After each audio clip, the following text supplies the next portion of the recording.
Abdul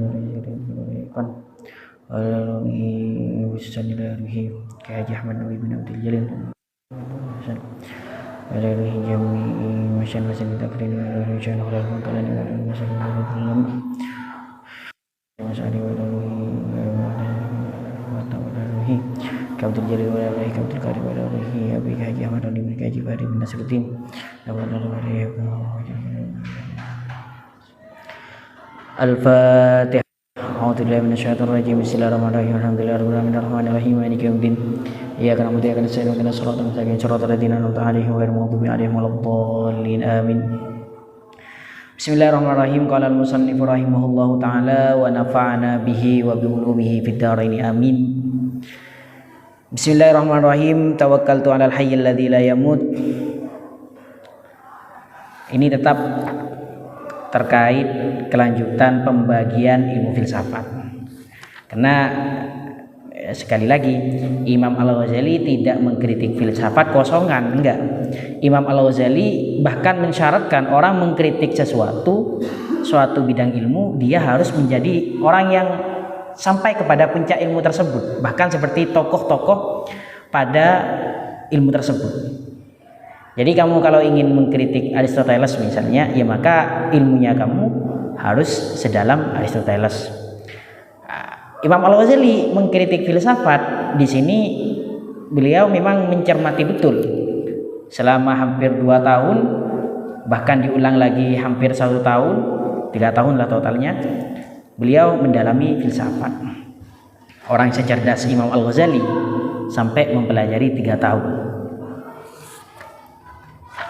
Baru beliau membagi ilmu filsafat menjadi 6 bagian.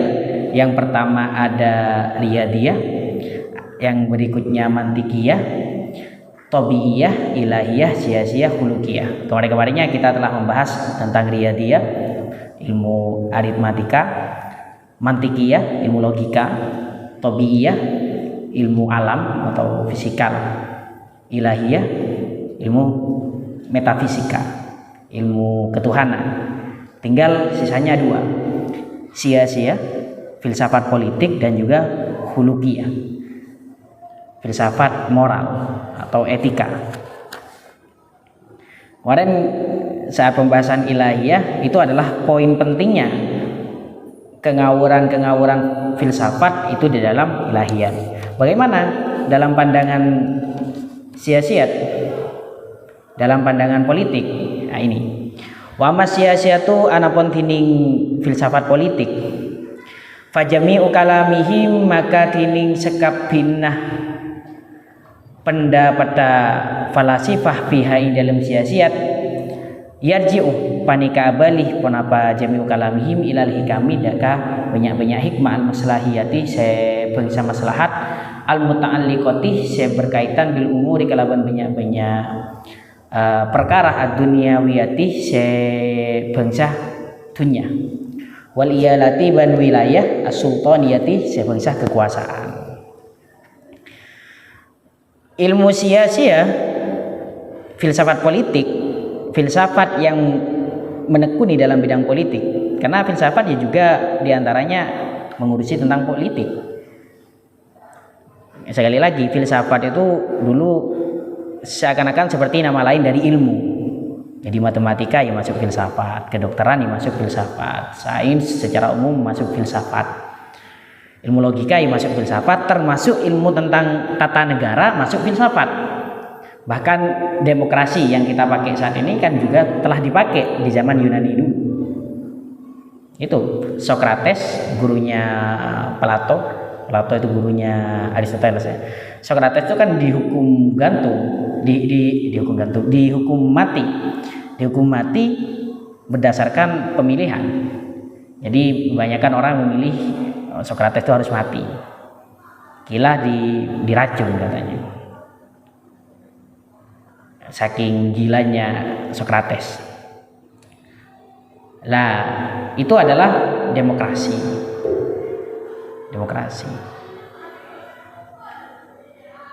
Dan pijakannya kata Imam Al-Ghazali sia-sia di sini filsafat politik itu tentang kemaslahatan umum. kemaslahatan yang berkaitan dengan dunia dan juga tentang kekuasaan. Apa yang maslahat? Oh begini keputusannya. Oh begini yang lebih maslahat, ya begini keputusannya. Nah, tentang itu. Dan tidak ada yang ditolak di sini. Kan ya, sebelum-sebelumnya filsafat tabiiyat ada yang ditolak, ilahiyat apalagi. Syiasiyat enggak dikritisi sama sekali. Karena ini tidak bertentangan dengan agama Islam itu sendiri. Jadi agama Islam memang mencakup segala hal, tapi tentang seperti apa tata negara itu tidak ada kriteria khusus yang spesifik, sehingga seperti kelompok sebelah yang mengatakan bahwasanya negara kita negara tauhid misalnya, itu gara-gara memiliki konsepsi yang keliru terkait sia-sia tentang politik. Wa innama akhadhuha, padahal sebenarnya kalau negara kita ya jelas negara Islam secara fikih, sebagaimana yang di buiyahnya itu Darul Islam, maksudnya ya Darul Islam. Soal sebagian kriteria tentang siapa pemimpin itu yang tidak sesuai, ya dulu amir itu, imam itu ya harus mujtahid. Sekarang siapa yang mujtahid? Sampai kiai-kiainya ada tah yang sampai ke level mujtahid? Kan jarang. Dan selain itu ya juga bisa mengurusi tentang tata negara. Lah, maka diistilahkan imam-imam saat ini istilahnya imam daruri bisyaukah, waliul amri daruri bisyaukah. Pemimpin yang darurat karena tidak memenuhi syarat. Daruratnya bisyaukah, dia karena memiliki kekuasaan. Jadi sah. Bahkan orang yang berbelok dari pemerintah itu dialah bugot. Iya, kita harus akui memang tidak ideal. Ada sebagian yang tidak sesuai kriteria. Kalau dicontohkan biasanya kayak orang misalnya gak menemukan pakaian untuk menutupi aurat, dia wajib sholat tetap. Gimana caranya? Ya, sholat harian kan gitu. Sholat harian, ya namanya darurat. Bukan berarti gak sholat, jangan. Bukan malah pemerintahannya dibubarkan, ya jangan. Tapi tetap sholat harian, sholat secara ya telanjang, karena namanya dalam keadaan darurat. Memang harus diakui itu tidak sesuai dengan kriterianya. Bukan berarti gak sholat, begitu juga bukan berarti kita tidak mengabsahkan kepada pemerintahan yang saat ini. Wa innama akhadhuha wa innama ban angin pastena barang akhadhu ngalak pasera falasifah hada kasia-sia min kutubillahi ta'ala, dari banyak-banyak kitab Allah Subhanahu wa taala al munazzalati alal anbiya'i saytaranaki alal anbiya'i ing atase banyak-banyak para nabi. Lah di sini Imam Al-Ghazali membeberkan bahwasanya bahkan filsafat politik yang mereka pakai itu kebanyakan diambil dari kitab-kitab yang diturunkan kitabullah yang diturunkan kepada nabi-nabi zaman dahulu.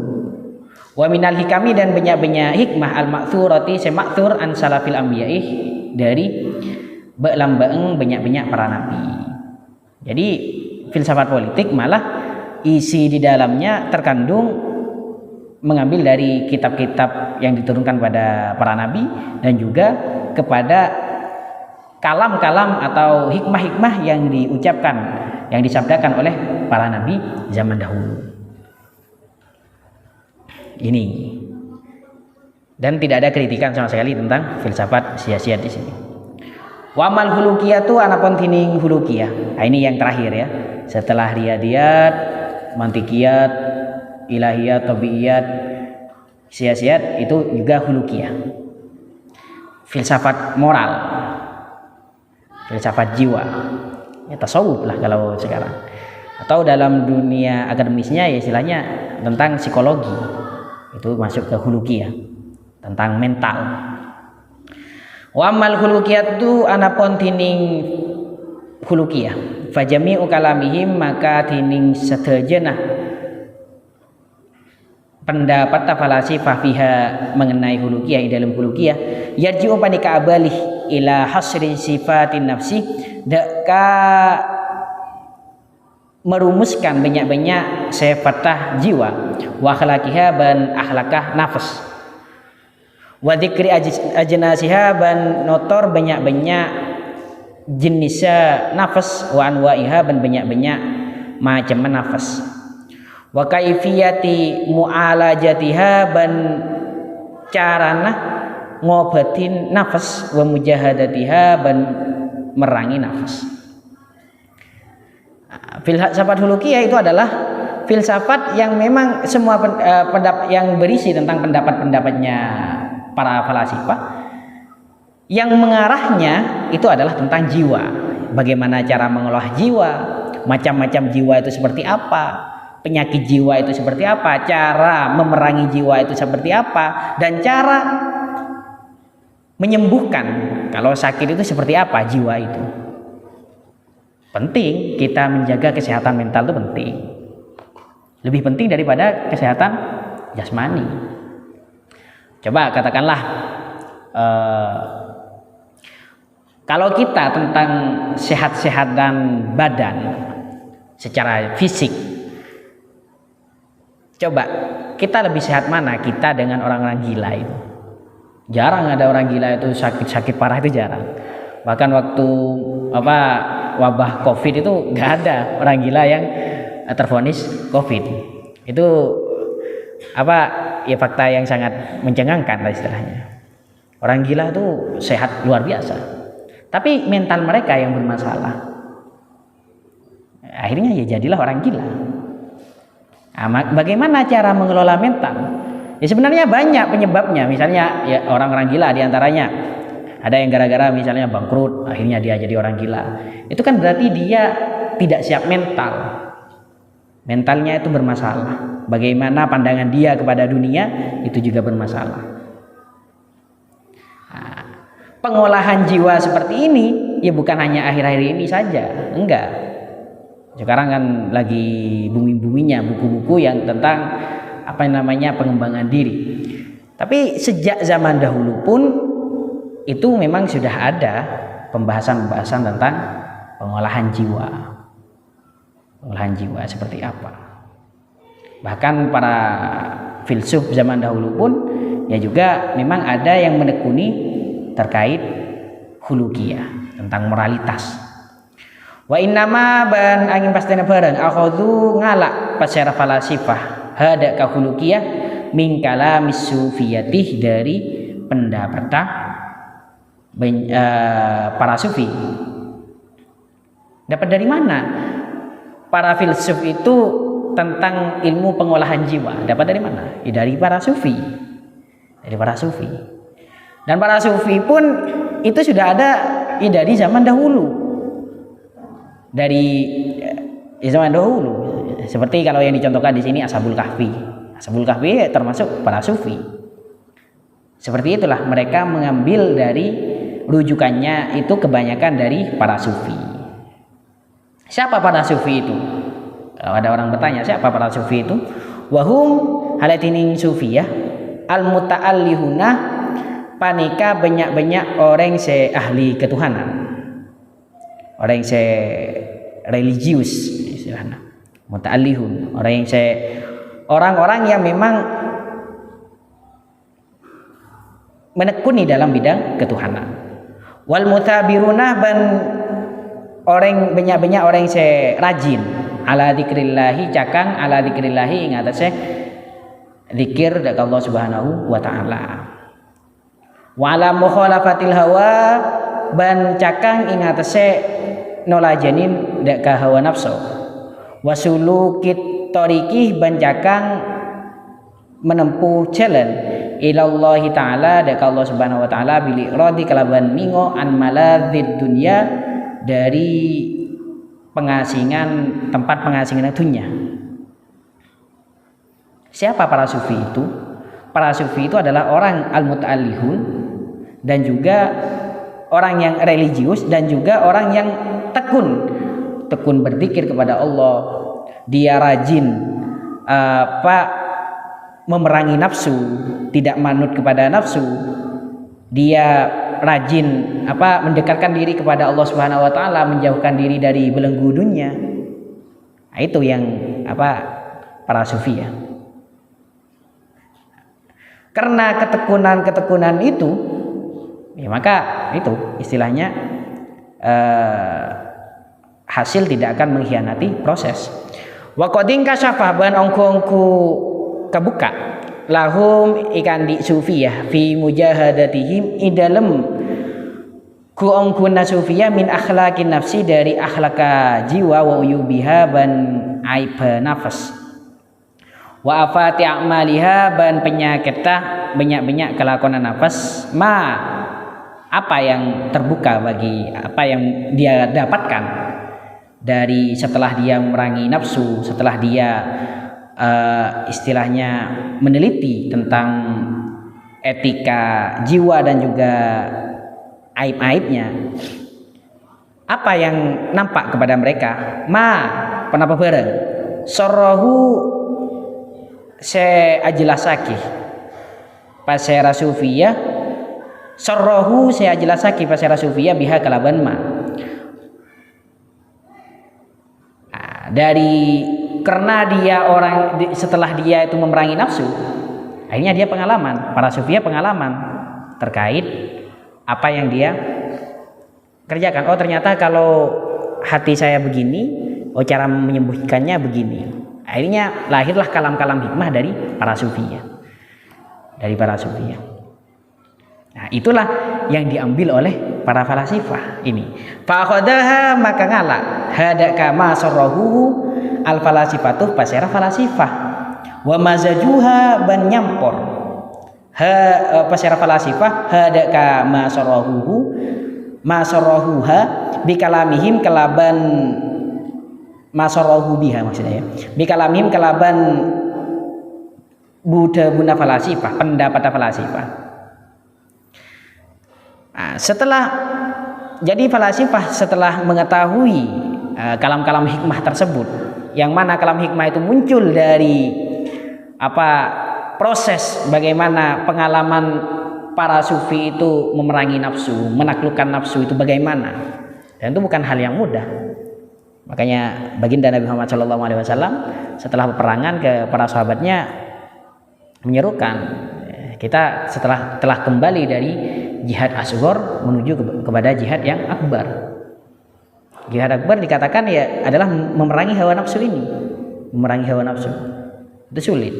Makanya patah musuhmu adalah dirimu sendiri. Nah, itu yang kita perangi, diri sendiri itu sulit.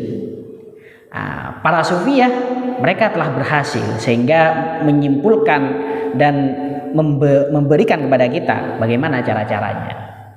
Sampai lahirlah banyak kalam hikmah. Kalam hikmah itu kan terlahir dari pengalaman-pengalaman tersebut. Lah kalam-kalam hikmah tersebut diambil oleh para filsuf, mereka campur dengan pendapatnya sendiri. Wa mazajuha bi kalamihim. Sebagaimana yang telah kita kaji sebelumnya. Di antara triknya para filsuf, kenapa mereka bisa laris pendapat-pendapatnya, ya karena mereka itu mencampurkan antara yang hak dengan yang batil, sehingga yang batil itu samar. Sama kayak misalnya gadget jelek misalnya, tapi dikasih casing yang bagus biar terlihat bagus. Nah, itu adalah manipulasi. Itu yang dilakukan oleh falasifah zaman dahulu, para filsuf. Begitupun juga zaman-zaman saat ini. Banyak orang yang istilahnya orang yang mendalami tasawuf modern itu sekarang. Ya, makanya jangan tertipu dengan istilah ya. Oh, kalau tasawuf ya pasti benar. Ya belum tuh, apalagi saat ini orang-orang yang nggak pernah nyantren misalnya. Langsung dia merumuskan tasawuf. Nah, ya memang kadang dia mengutip pendapatannya ini, lalu ia campur dengan pendapatnya pribadi yang begitu lemah. Akhirnya malah nanti timbullah mara bahaya yang akan dijelaskan oleh Imam Al-Ghazali di sini. Jadi Ya benar, sejarah itu akan berulang. Kejadian ini ya sekarang juga banyak terjadi. Zaman dahulu para filsuf mengambil pendapat-pendapatnya Sufiyah biar bisa melariskan pendapatnya dia sendiri. Ini tawassulan karena ngalak pengantar bit tajamulih kelaban berhias. Biha kelaban masarruhu biha ila tarwiji batilihim daka memasarkan, daka melariskan kebatilan falasifah. Jadi falasifah itu para filsuf mengutip dari pandangan-pandangan para sufi, lalu dicampur dengan pandangan pribadinya yang batil. Akhirnya orang-orang yang melihat dari covernya saja, oh itu adalah pandangan bagus, pandangan indah. Padahal di dalamnya terselip kebatilannya, ya mereka bisa tertipu di sana, bisa tertipu. Ya sekarang ya banyak kayak gitu, makanya sejarah itu berulang. Zaman dulu ya ada kayak gini, ya sekarang ya banyak. Bahkan ya gak begitu jauh, karena di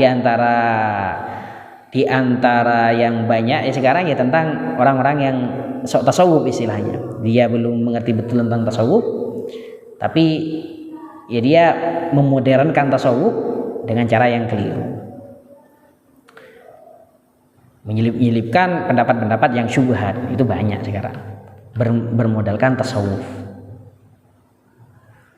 Walaqad kana banungkung kubadah fi asrihim ing dalem zamanna falasifah bal fi kulli asrin bal balik fi kulli asrin ing dalem setiap zaman badah fi kulli asrin panika tetap ing dalem saben-saben zaman jamaatun pasera jamaah minal muta'allihina dari banyak-banyak orang yang saya religius muta'allihun la yukhliyah seta sepeh la yukhliyallahu seta nyepeaki Allahu pasera Allah taala pasera Allah taala ala alamada ka alam anhum dari muta'allihun. Dan di sini kata Imam Al-Ghazali, di masa mereka itu ada orang-orang yang religius. Istilah sekarang ya, istilah yang lebih dekat dengan pesantren, orang-orang wali itu ada. Bahkan fi kulli asrin, di setiap masa. Di setiap masa itu Allah Subhanahu wa taala pasti di sana itu meletakkan wali-walinya, pasti itu, gak mungkin kosong. Di saat ini ya ada wali, gak mungkin kosong, alam itu dari wali. Fa innahum karena saungkuna muta'allihun autadul ardi panika pakona bumi. Kenapa? Kok istilahnya tiap masa itu pasti ada walinya, ada orang muta'allihun. Ya karena para wali itu adalah paku bumi, pakon yang dimaksudkan. Autadul ardi. Nah, kalau pakunya gak ada ya bisa roboh, bisa goyang. Bibarakatihim kelaban sebab barokana muta'allihun tanzilu toron ar-rahmatu panapa rahmat ala ahli ardi ngatasé ahli bumi.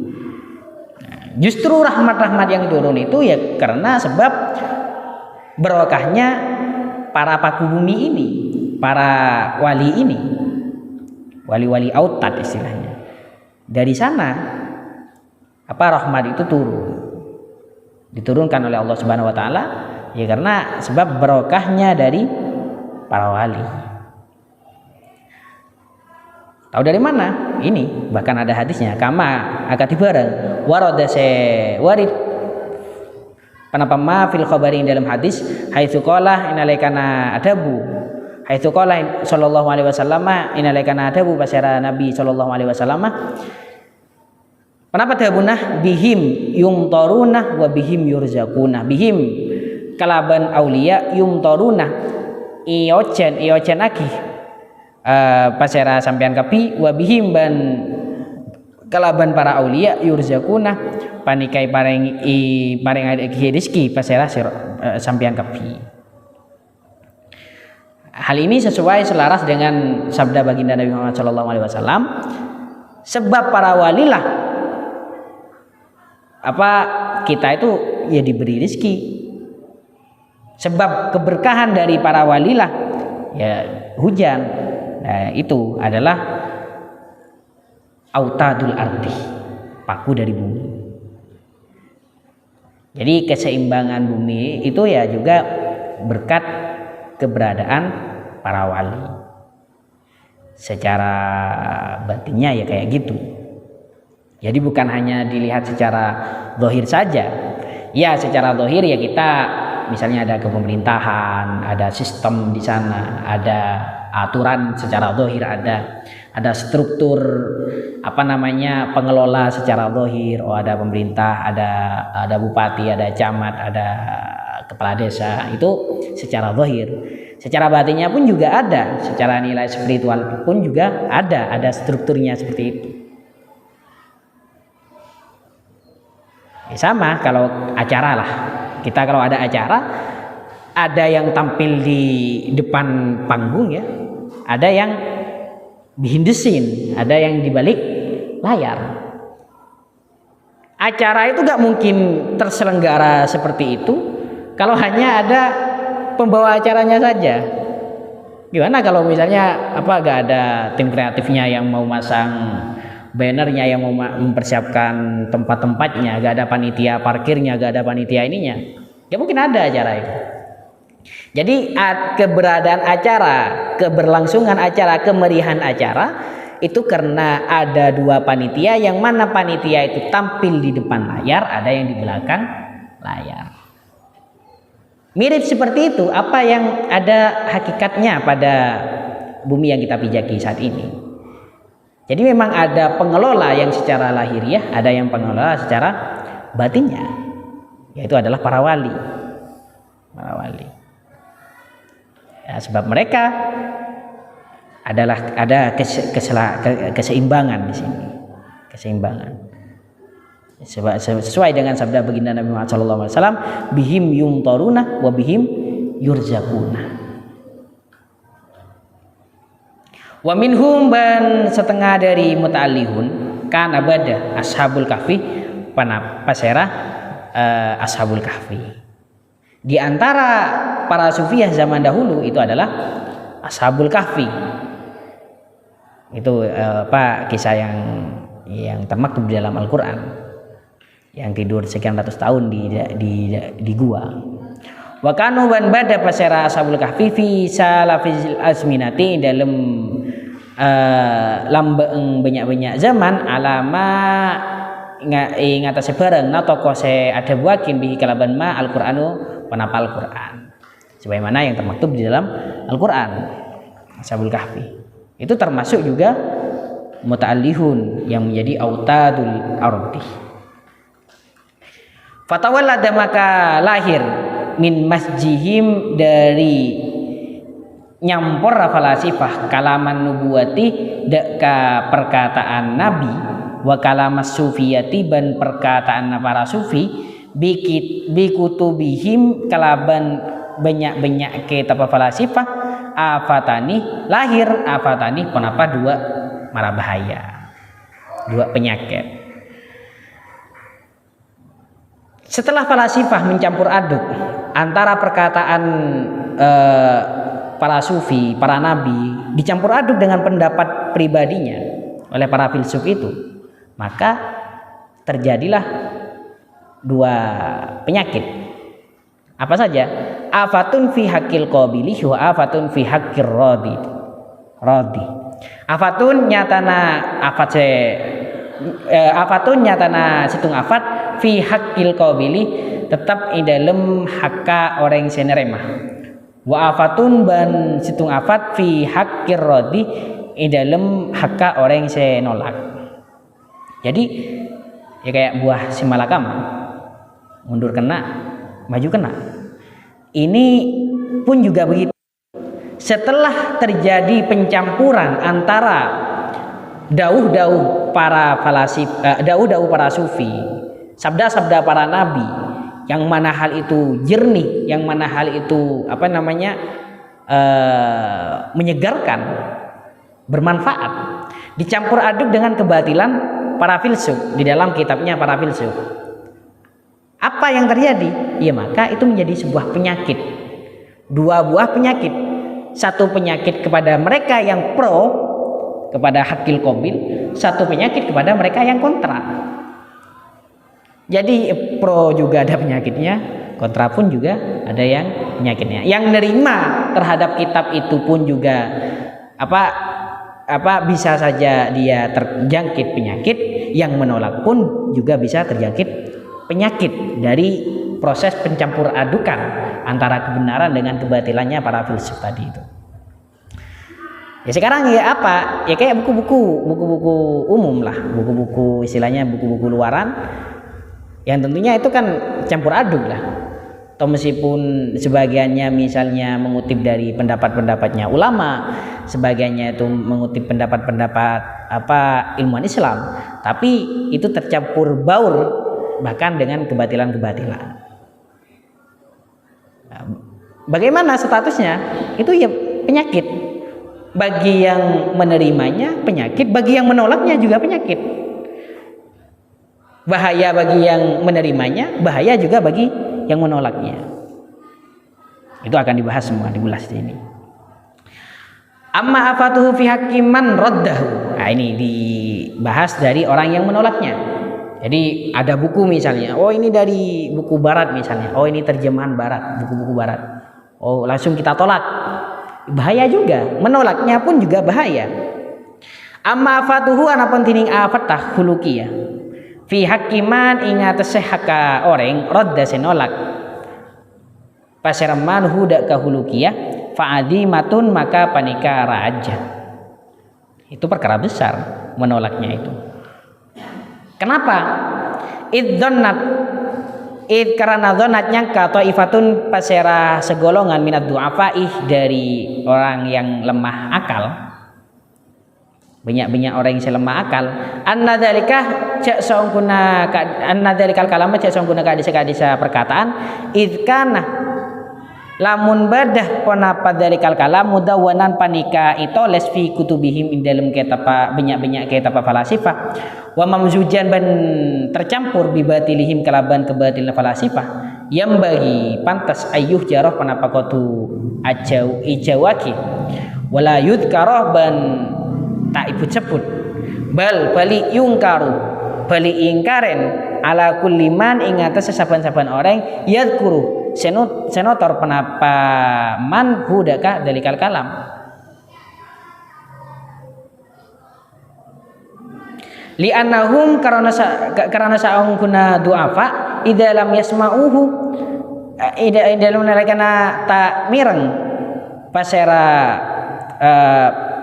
du'afa hudaka dalikal kalam awalan dalam pertamana illa angin minhum dari falasifah sabaqah maka kaada ila ukulihim da ka'akala du'afa ad-dhaifati selema annahu ja saungkunna dalikal kalam batilun panikah batal li anna qailahu karena saungkunna orang se ngucak dalikal kalam mubtilun panikah batal. Nah, ini afatnya bagi orang yang menolak secara mentah-mentah.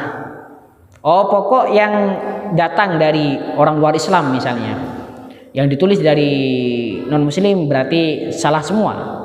Para pemikir-pemikir non muslim keliru semua terkait khuluqiyah misalnya, keliru semua. Baca buku psikologi terkait yang nulis misalnya orang ateis, oh ini keliru semua berarti. Nah, apa bahayanya orang yang seperti itu? Di sini disahkan dengan du'afa, orang yang lemah, akalnya itu lemah. Akalnya lemah. Apa bahayanya bagi mereka? Bahayanya begini. Saat mereka pertama kali mendengar perkataan itu dari orang-orang tersebut, orang-orang pemikir barat misalnya, padahal perkataan itu benar, maka orang tadi karena itu mendengarnya dari orang yang keliru, padahal perkataannya itu benar, dia langsung menolaknya. Oh ini salah. Ini salah. Ada orang memberi nasihat misalnya, karena sudah melihat orangnya itu orang jelek, padahal nasihatnya benar. Nah, itu langsung ditolak tentang oh enggak, nasihatnya keliru itu. Nasihatnya keliru. Ya. Jadi dia memvonis perkataannya itu batil li'anna qailahu mubtilun. Memvonis perkataan berdasarkan siapa yang mengatakan. Perkataannya ya pasti batil kalau yang mengatakan mubtil. Nah, itu. Atau kalau istilahnya sekarang musuhku pasti salah, kawanku pasti benar. Itu kan menilai kebenaran atau kesalahan berdasarkan siapa yang mengucapkan. Lah orang yang menolak mentah-mentah terhadap kitab-kitab falasifah, buku-buku filsafat yang tercampur aduk antara pemikiran tasawuf dengan pemikirannya kebatilannya falasifah sendiri, yang tercampur baur antara sabda-sabda Nabi dengan pendapatnya para filsuf sendiri. Orang yang menolak mentah-mentah khawatirnya terkena afat ini. Bagaimana? Dia menyalahkan sesuatu yang benar, padahal itu benar, disalahkan gara-gara yang menulis di sana adalah orang yang keliru. Padahal itu misalnya dia mengutip dari Nabi, semisal dia mengutip dari sufi, ya, dari para sufi. Karena yang mengutip itu adalah para filsuf, dianggapnya keliru. Oleh beliau disamakan, dikasih analogi. Kalladhi akati orang yasma'u semirang pasera alladhi minan nasrani, dari orang-orang Nasrani. Qaulahu dak ke perkataan Nasrani, la ilaha illallahu Isa Rasulullahi. La ilaha tada pangeran panika wujud illallahu angin Allah.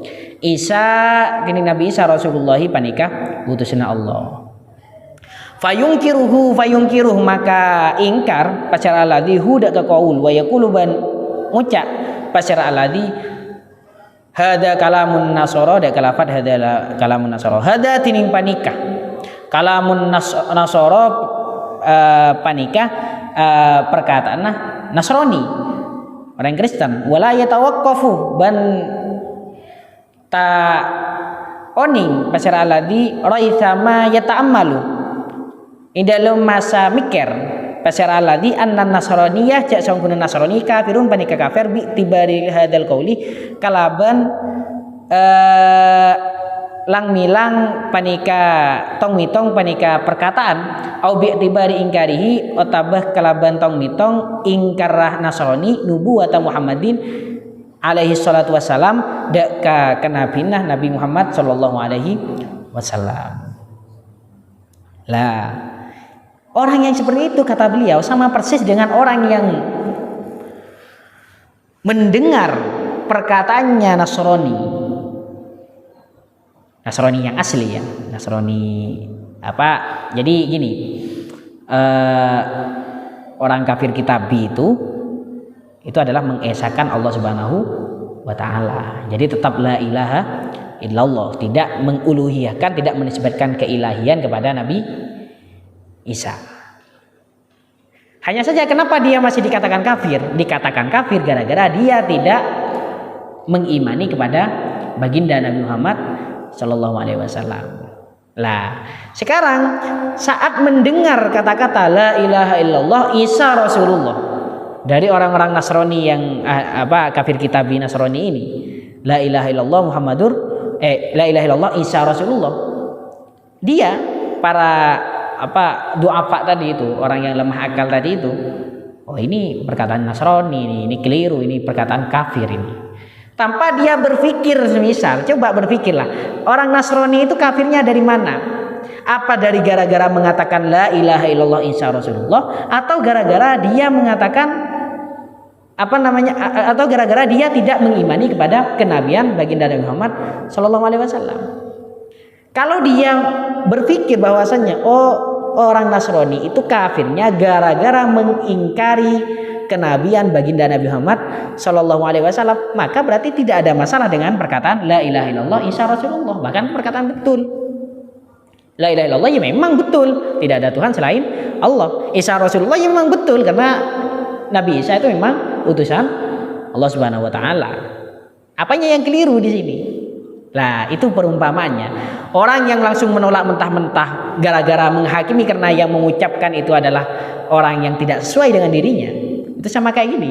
Ada orang Islam mendengar orang Nasrani mengatakan la ilaha illallah Isa Rasulullah, langsung dia lantas mengatakan, oh ini perkataan Nasrani, ini perkataan kafir.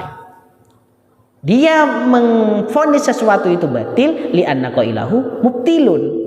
Memvonis suatu pendapat itu batal karena yang mengutarakan itu orang-orang yang bermasalah. Nah itu. Fa illam yakun maka lamun tak badah kafiron panika kafir illa bi tibari ingkarihi angin kelaban tong mitong ingkar Nasrani fala yang bagi maka tak pantas ayu khalifah dakotu nolajanin fi ghairi ma ing dalam lain barang huwa sayatini maka firun panika kafir bi sebab ma mimma setengah dari barang huwa ki barang hakun panika bener fi nafsi dalam abadi bi ing qaul wa ing kana senajan badah punapa ma aidan kalaban boleh hakon panika bener indahu ing dalam sandinga alladzi fi nafsihi dalam abadi bin Nasrani wa in kana aidon hakon indahu in dalam sandinga alladzi.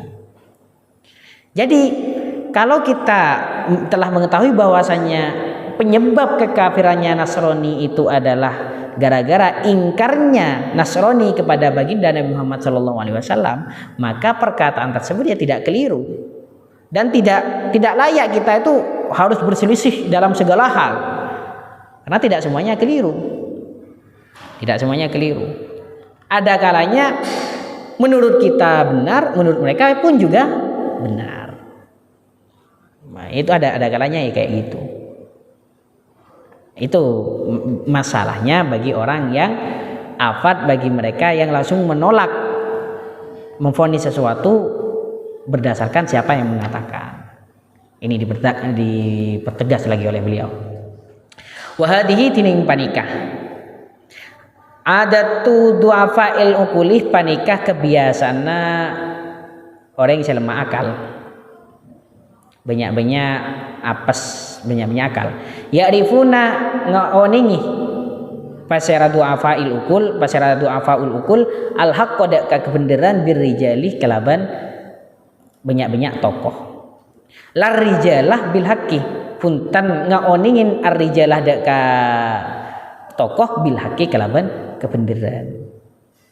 Hal seperti itu adalah orang yang minus akal, orang yang akalnya minus, atau kalau sekarang istilahnya apa ya, ngopinya kurang jauh gitu lah, kurang piknik orangnya itu.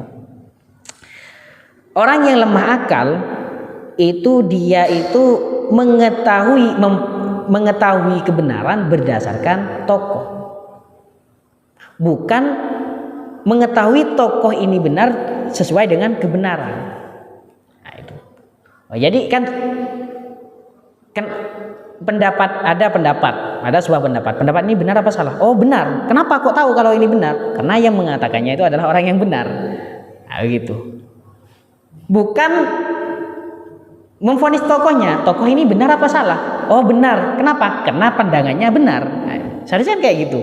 Tapi enggak, kalau du'afa'il ukul itu menilai sebuah pendapat berdasarkan tokohnya, bukan menilai sebuah tokoh berdasarkan pendapatnya. Itu kata Imam Al-Ghazali. Itu adalah kebiasaannya para orang yang du'afa'il ukul, akalnya itu rendah. Wal akil tining orang yang saya andi akal. Nah ini bagaimana kebiasaannya orang yang berakal. Yak tadi panika neladanin panika atorok pasera al akil bisa yidil uqala'i kalaban kustenah banyak-banyak orang yang sandi akal. Aliin nyatana Sayyidina Ali radhiyallahu anhu haitsu qala in dalam nalaikana adabu pasera sayyidul uqala Ali radhiyallahu anhu. Kenapa tabuna la ta'rifil haqqa birrijali i'rifil haqqa ta'rif ahla. La ta'rifil haqqa dak kalafat la ta'rifil haqqa. La ta'rif oning sampian al haqqa dak kebenaran birrijali kelaban tokoh. I'rif balik oning sampean al haqq dak kebenaran, ta'rif maka ngoning sampean ahlahu dak ka ahlina kebenaran. Imam Al-Ghazali di sini merinci kebiasaannya orang yang lemah akal, yang akalnya lemah itu mereka menilai kebenaran berdasarkan tokoh, bukan menilai tokoh dari kebenaran. Menilai sebuah pendapat berdasarkan siapa yang mengatakan, bukan menilai siapa yang mengatakan berdasarkan pendapatnya. Sedangkan orang yang berakal tidak seperti itu. Orang yang berakal di sini kata Imam Al-Ghazali mengikuti meneladani apa yang dilakukan oleh Sayyidina Ali, apa yang disabdakan oleh Sayyidina Ali karamallahu wajhah. Apa yang disabdakan? La ta'rifil haqqo birrijal, i'rifil haqqo ta'rif ahlah. Ini ingat-ingat ini. La ta'rifil haqqo birrijal, i'rifil haqqo ta'rif ahlah. Itu daunnya Sayyidina Ali. Kamu itu jangan mengetahui kebenaran berdasarkan rijal, berdasarkan tokohnya. Jangan. Justru sebaliknya, kamu itu ketahuilah kebenaran terlebih dahulu. Maka saat kamu tahu kebenaran, kamu tahu orang-orang yang benar. Ta'rif ahlah. Nah, itu.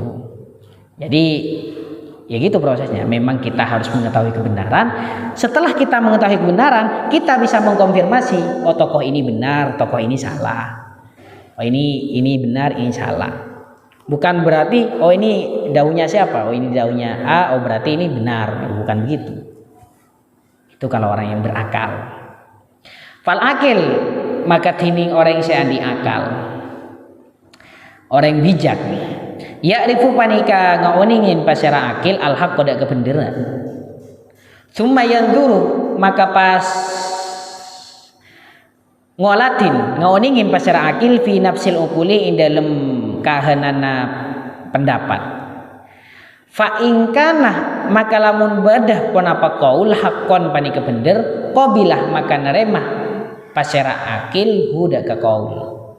Sawaan panika pada baik kana badah qailuhu panapa orang saya ada budak ka qaul mubtilan panika orang saya betal au muhikon atau orang saya bener bal balik rubama terkadang ya rusuh tero pasera al akil alan tizail haqi ing atase ngalak kebenaran min tadai fil kalami dari apat lepeta akal teh karena banyak perkataan ahli dolal aliman halenga oningin bi annal ma'dinah cak saungguna tempat bi anna ma'dinah dhahabi cak saungguna tempat tambang emas arrogomu panika tanah. Fal akil kata Imam Al-Ghazali, bagaimana orang yang bijak itu bagaimana? Ini beliau mengajari kita biar jadi bijak. Bagaimana orang yang bijak itu semestinya pertama yang harus dilakukan oleh orang bijak itu bagaimana? Ya'riful haqqo. Itu yang pertama. Makanya itu pakai tsumma kan? Ya'riful haqqo. Yang pertama itu kamu harus tahu kebenaran dulu. Saat kamu mengetahui kebenaran, tsumma yanzuru fi nafsil qauli. Itu ya. Baru kamu itu setelah mengetahui kebenaran, kamu itu melihat pandangannya atau pendapatnya seperti apa.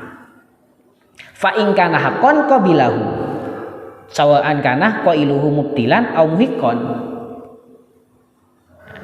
Kalau memang pendapatnya itu benar, ya maka kita menerimanya. Toh meskipun yang mengatakannya itu adalah orang yang batil ataupun orang yang hak. Nah, itu. Jadi pertama-tama orang yang bijak itu dia harus mengetahui kebenarannya dulu. Baru setelah itu dia menilai terhadap pendapatnya. Nah, itu bedanya ya. Kalau kebiasaannya du'afail ukul, orang yang lemah akalnya tadi itu kan kebiasaannya melihat oh orang ini benar, orang ini benar, orang ini benar. Berarti pendapatnya benar. Orang ini salah, orang ini salah, orang ini salah. Oh berarti pendapatnya salah. Nah, itu kalau orang du'afail uqul. Kalau orang yang bijak bukan seperti itu. Dia belajar dulu kebenaran. Baru kemudian dia itu menilai sebuah pendapat. Karena dia telah mengetahui yang benar itu seperti ini. Itu prosesnya. Nah, kalau sekarang ya ada yang versinya kayak du'afail uqul tadi itu menilai pendapat berdasarkan siapa yang mengatakan. Ada yang lebih parah lagi. Dia merasa sudah dia mengambil dari semua tanpa membeda-bedakan. Istilahnya kalau sekarang open minded. Dia memiliki pikiran terbuka, menerima dari siapa saja. Oh dari ini orang liberal. Oh kita kita dengarkan saja. Orang Wahabi, oh kita dengarkan saja. Orang Syiah kita dengarkan saja. Orang HTI kita dengarkan saja. Wong kebenaran bisa datang dari siapa saja. Misalnya kan banyak yang seperti itu. Masalahnya dia belum tahu yang benar itu yang mana. Itu yang masalah. Padahal prosesnya bukan begitu. Prosesnya dia harus tahu kebenaran itu seperti apa dulu. Baru bisa menilai, membedakan mana itu yang benar, mana itu yang salah. Itu pentingnya ada di pesantren. Kita mencari kebenaran dulu. Bukan berarti kita berangkat kosongan langsung kita mau. Ini sama kayak kita mau belanja lah. Mau belanja kita harus tahu dulu apa yang mau kita belanja. Biasanya kita tulis daftar belanjaan. Orang-orang koperasi misalnya mau kulakan misalnya kan tulis dulu apanya yang mau bukan orang berangkat kosongan ambil semua ya salah gitu. Bukan kayak gitu. Nah, jadi ya kita tengah-tengah. Jadi bukan orang yang fanatik buta seperti tadi. Itu fanatik buta, ekstrem kanan istilahnya. Fanatik buta. Oh kalau pendapatnya Syekh Fulan pasti benar. Kalau pendapatnya Syekh Fulan pasti keliru misalnya. Ada yang orangnya itu tadi itu ngakunya open minded, tapi dia belum tahu apa-apa. Dia berangkat kosongan mau menilai sesuatu. Itu kayak persis sama kayak orang ikut ujian dia tidak belajar dulu gitu. Jadi ditanyakan misalnya silangan. Rukunnya iman ada berapa? A 1, B 5, C 6, D 10 misalnya. Dia langsung milih sendiri, belum belajar dulu. Padahal kan bukan begitu. Kita belajar dulu, oh tahu rukunnya Islam itu ada 5, rukunnya iman itu ada 6, baru ikut ujian, baru kita tahu yang mana yang benar kan gitu, karena kita sudah tahu dulu. Orang yang ngakunya open minded misalnya, kebenaran itu bisa datang dari siapa saja, gak masalah kita nonton ini Wahabi gak masalah. Wong kadang dia juga melantunkan ayat Al-Quran dan juga kadang ada kebenaran di dalamnya. Oh gak masalah kita lihat dari pendapat-pendapatnya HTI, Wahuwatuha dan lain sebagainya. Wong di dalamnya banyak kebaikan-kebaikannya ini. Wong dia sendiri belum tahu tentang kebenaran itu sendiri. Seharusnya bukan begitu. Seharusnya al-aqil ya'riful haqqah, tsumma yanzuru fi nafsil qauli. Bukan langsung yanzuru fi nafsil qauli, enggak. Makanya pakai tsumma di sini. Wal fa'ul litartibi bittisali wa tsumma litartibi fisali. Jadi yang duru fi nafsil qauli itu prosesnya setelah kamu ya'riful haqqo. Fa in kana haqqan qabilahu sawa'an kana qailu mubtilan aw muhiqqan bal rubbama yarusu ala tijail haqqi min tadai fi kalam ahli dhalal. Bahkan orang-orang yang bijak itu sangat ingin mendapatkan sesuatu yang berharga, mendapatkan kebenaran dari semua orang. Bahkan min tadai fi kalami ahli dhalal, bahkan dari sekian banyak pendapat-pendapatnya orang-orang yang sesat, ingin mencari kebenaran di dalamnya. Tapi dia aliman bi annal ma'dinadz dzahab ar-ragham. Dia mengetahui bahwasannya emas itu bukan diambil dari kotak kaca, enggak, diambil dari di dalam tanah. Harus mengeruk tanah itu baru. Jadi mengeruk tanah sedalam mungkin baru menemukan emas. Itu prosesnya memang. Lah, orang-orang yang ahli kayak gitu, ya no problem untuk mengambil istifadah dari siapa saja, bahkan dari orang yang keliru sekalipun, karena di dalamnya itu kadang ada kebenarannya. Ya, banyak itu sisa-sisanya. Bahkan sahabat itu ada yang belajar dari setan, ada itu. Apa hadis Abu Hurairah kalau nggak salah ya, Abu Hurairah yang mendapat hadis tentang agar terlindung dari setan, itu yang mengajari setan sendiri, suruh baca ayat kursi. Ada orang mencuri ditangkap. Sosok itu saat ditangkap, wis lepaskan saya, maka saya akan mengajarkan sesuatu yang berharga bagimu. Apa itu? Jadi kalau orang baca ayat kursi sebelum tidur, maka setan itu tidak akan mengganggu.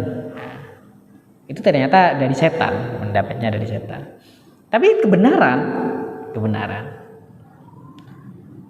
Banyak kayak gitu. Imam Al-Ghazali sendiri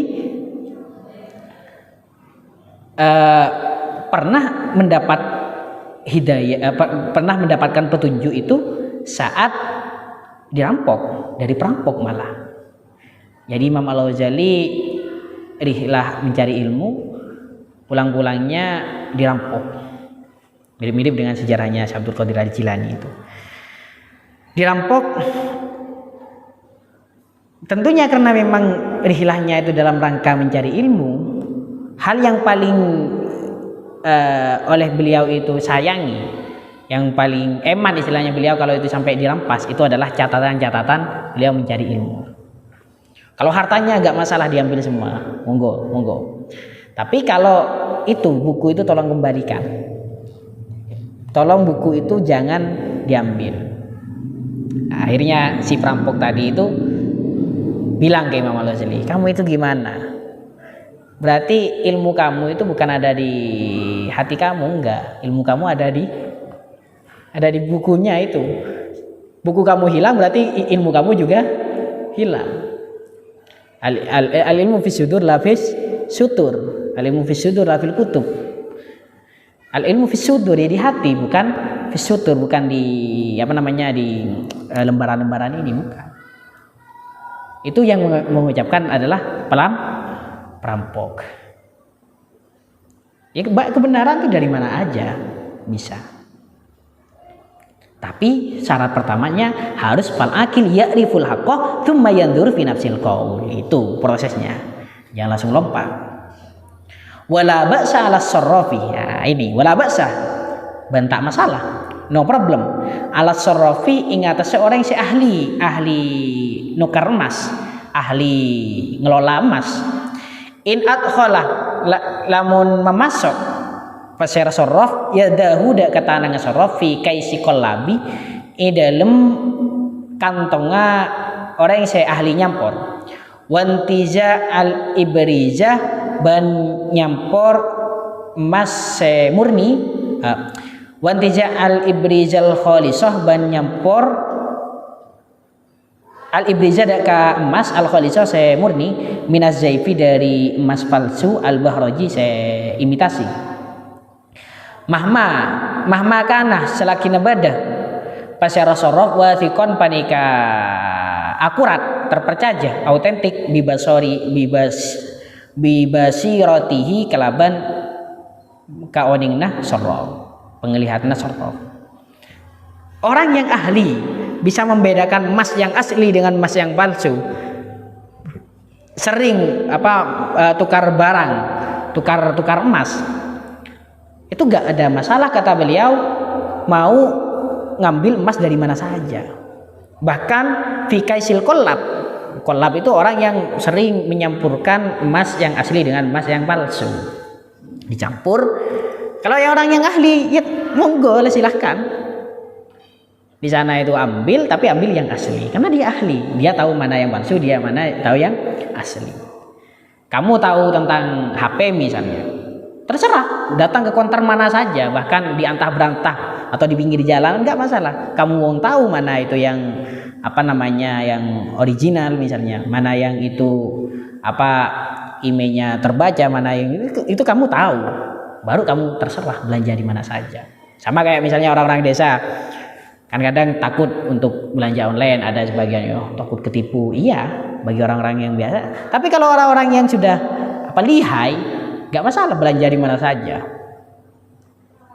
belajar di mana saja, asalkan dia sudah lihai, sudah tahu caranya seperti ini, yang asli itu kayak gini. Sama kalau orang di dunia perakikan, istilahnya ya bagi orang yang sudah ahli bisa membedakan. Kayak misalnya emerald, zamrud ini, itu kan banyak sekarang yang ya sintesis, banyak yang apa namanya yang asli tapi dimasukkan pewarna, diet istilahnya, itu ada. Tapi orang yang sudah ahli ya bisa membacanya, nggak masalah kalau sudah ahli belanja di mana saja, nggak masalah kalau sudah ahli. Kalau belum ya jangan kemakan kalau belum itu. Fa innama yang pasti bareng yusjaru icek an muamalatil kolabih dari bisnis adekeng transaksi dek ka orang se ahli nyampor al qarawiyuh pasera orang se disah orang se lugu dunas sayrafiyuh puntan orang se ahli emas. Kamu dilarang untuk bertransaksi dengan orang yang ahli yang sering mencampur adukan yang benar dengan yang salah, yang sering mencampur adukan emas yang asli dengan yang enggak. Itu yang dilarang itu adalah kamu yang memang orangnya itu masih korowi, orang-orang yang lugu yang bisa ketipu. Tapi kalau sayrofi, kamu itu orang yang ahli emas ya enggak masalah. Ini juga dicontohkan beliau, mungkin ini lebih cocok. Wa yumna'u ban icek min sahilil bahri, dari pinggir tasik, pinggir sereng, pantai. Al akhraku pasera orang yang seputu. Dunas sabbahi puntan orang yang seahli renang al hadiki sepenter. Cong cek wedai pinggir tasik, kata orang-orang tua misalnya. Kenapa kamu gak dilarang ada di pantai, di tepi sungai? Karena kamu itu orangnya masih lugu, kamu itu orangnya masih bodoh, kamu orangnya masih kecil, kamu orangnya tidak bisa berenang, apalagi berenang di laut misalnya. Tapi bagi orang yang memang yang sudah terbiasa, kayak TNI Angkatan Laut misalnya, ya gak masalah. Jangankan ada di tengah laut pun ya gak masalah dia. Gak bahaya bagi dia. Yang dilarang itu orang-orang yang bodoh, orang yang ahli berenang, ya enggak masalah. Sama ini. Wa yusaddu ban icek an masil hayati dari negu olar. Asobiu pasir nak kena kini. Dunal muazzimu punten orang se andi cimat. Albari'i se ahli pawang ular. Orang yang dilarang pegang ular, yaitu sobi, anak kecil, jangan pegang ular. Tapi kalau orang yang memang pawang ular, orang yang punya jimat, muazzim, punya azimat, qoriul azaim, itu ya gak masalah. Dia memang aman dari ular itu. Itu ya, itu bedanya. Jadi tadi itu yang perlu diperhatikan. Pertama, kamu itu harus mencari kebenaran dulu, harus tahu ilmunya dulu, baru kamu itu bolehlah open minded misalnya, berpikiran terbuka. Tapi kalau kamu misalnya belum tahu yang benar yang mana, langsung mendeklarasikan diri, gak masalah, saya mendengarkan dari siapa saja. Wong saya ambil benar-benarnya. Wong kamu belum tahu yang mana yang benar yang mana yang salah, sudah bilang kayak gitu. Dan itu bukan fenomena saat ini saja. Dulu di masa Imam Al-Ghazali pun juga begitu. Kalau gak percaya ini. Wali amri ban demi umur kaulah, kata Imam Al-Ghazali, demi umurku, lama ghalabah yaktena inalekana banyak dominan ala aktsaril khalqi ing atase nyak benyang makhluk. Dhannuhum penapah penyangkana aktsarul khalqi bi anfusihim kelaban abati bi ing aktsarul khalqi al hada qatada ka ahli wal bara'ata ban tegas ahli kamalal aklih dak kesempurnaan akal wa tamamal alati ban cukup alat fi tamyizil haqqi ing dalem abidaki kebenaran anil batili dari kebatilan, wa huda ban abidaki petunjuk anid dolalati dari kesesatan. Wajibah maka wajib hasmul babi penapa nutup labeng fi zajril kafati ing dalem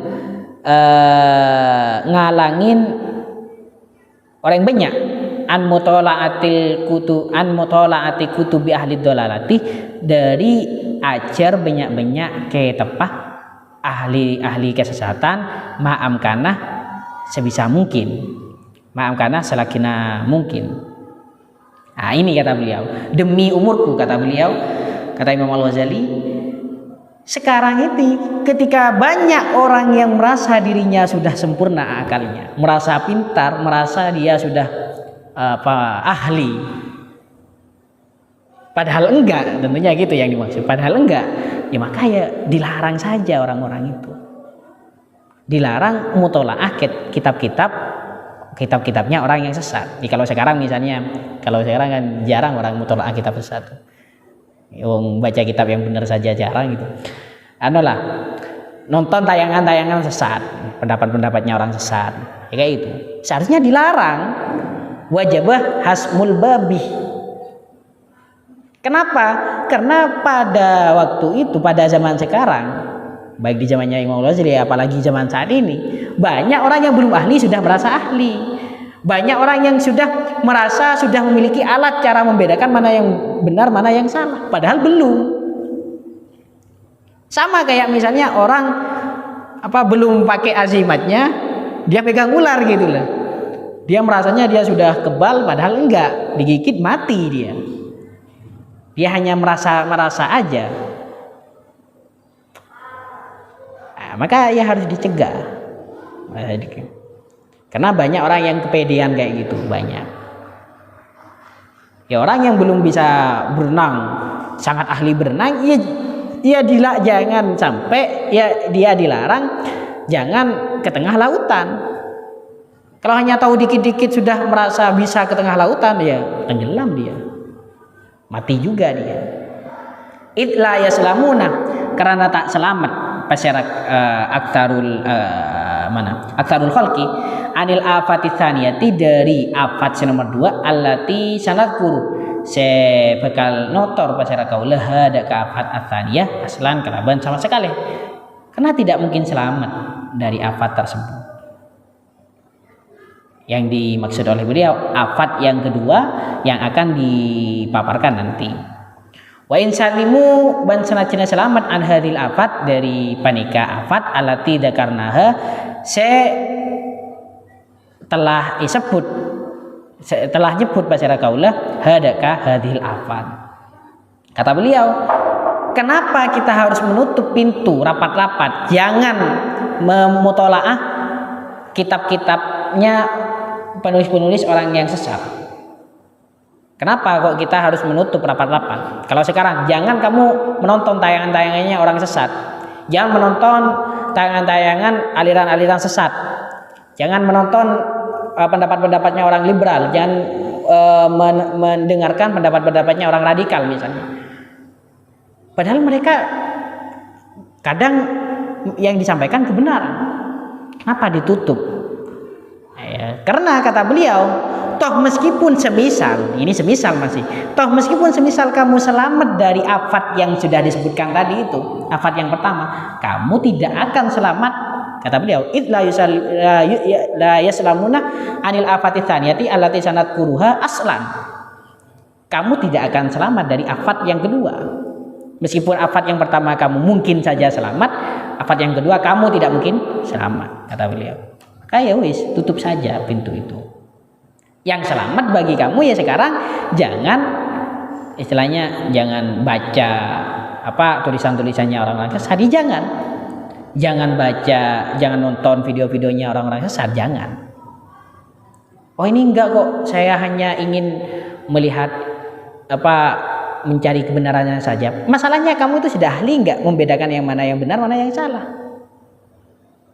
Kamu sama halnya kalau kayak gitu minta uang kepada orang pencetak uang palsu yang memang uang palsunya tentunya dicampur dengan uang-uang yang asli. Kamu belum bisa membedakan uang asli dengan uang palsu. Atau di zaman beliau istilahnya orang yang belum tahu membedakan antara emas asli dengan emas yang palsu, langsung pergi ke sana, ngambil emas di sana, beli emas di sana. Ya dapatnya yang palsu nanti, nggak guna. Itu masalahnya. Balaqadi tarodoh. Wis kan tidak keluh. Wallahu alam. Kau asli terus terlihat tahu deh. Karena kan sejaki liburan ya. Pada liburan sampai abis ini kita tahu deh liburan. Masa dia tidak tahu malam. Telepon deh. Kada separuh. Walaqadi tarodoh. Wis kan tidak keluh, semoga bermanfaat. Ayat ini Al-Fatihah. Bismillahirrahmanirrahim. Ya kan udah kan saya